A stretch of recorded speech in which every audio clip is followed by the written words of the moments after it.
Congruent triangles are equal in every way. That means we could pick this triangle up and place it so it fits exactly on top of this other triangle. So for that to happen, we have to have sides that are the same and angles that are the same. To indicate equal sides, we can put a tick. So sides with one tick on them are the same. So you can see the two purple sides are the same. Sides with two ticks are the same. So the two red sides are the same. And finally, sides with three ticks are the same. So the two green sides are the same. Of course, the three sides in this triangle don't have to equal each other. We could have three distinct sides. In that case, this would be called a scalene triangle. Or the three sides could be the same, in which case we have an equilateral triangle. Or we could just have two sides the same, in which case we would have an isosceles triangle. Now, the angles that correspond to each of these sides are opposite each side. So the purple angle is opposite the purple side, so we can put a single tick on that. And over here, we have the same angle.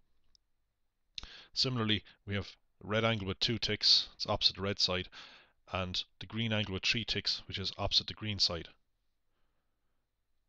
Now we can move these triangles around and they remain congruent. So the lengths of the sides, corresponding sides in both triangles are the same, and measure of corresponding angles are the same. Suppose we have two triangles and we know nothing about the angles in both of these triangles. However, we do know that the sides are the same.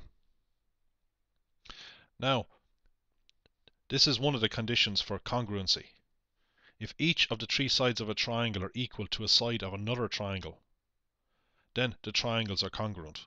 So if we take each side of this triangle, we will see that it is equal to a side in this other triangle. So that means that these two triangles are congruent. So we don't have to know anything about the angles. If three sides are the same, then the three angles are automatically the same. Here we can see the lengths of the sides of each triangle. We can move these triangles around and they're set up so that they remain congruent.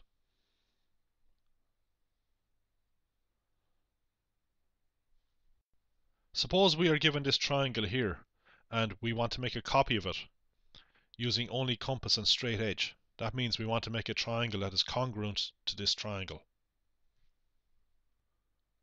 The SSS condition for congruency tells us that if we can make a triangle with the same sides as this triangle, then the triangle will be congruent to this triangle.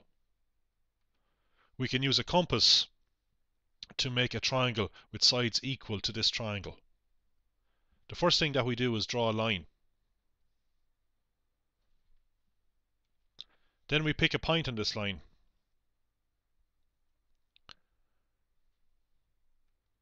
We get a compass and we step off the length of one side of this triangle. So I'll put the compass point here and step off one side. Put the compass point at this point. Get the intersection of the circle and this line, and the distance of G to H is the same as the red side in this picture.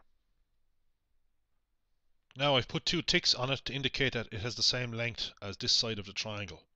Now we have to construct the other two sides. To do that we use a compass.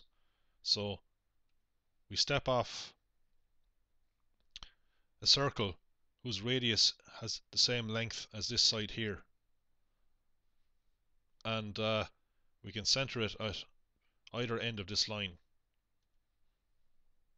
So we know that the distance of this point to any point on the circle is equal to the length of the purple line. So one end of the purple line will be here and the other end will be a point on this circle. But of course we want the other end of the purple line to be connected to the green line. So we'll have a green line going from this point to a point on the circle. So we want the distance of this point to a point on this circle to be equal to the length of the green line. So we need to step off a circle with a radius equal to the green line, and we center the circle here. We get this point here, and the distance of this point to this point is equal to the length of the green line, and the distance of here, this point to here is equal to the length of the purple line. So we can just join these up. So now we have a triangle whose sides are the same as the sides of this triangle. So by the SSS condition, the two triangles are congruent. We can show the lengths of the sides of both triangles, and as you've seen already, since both triangles are set up to be congruent, when we move one of them around, it remains congruent to the second triangle.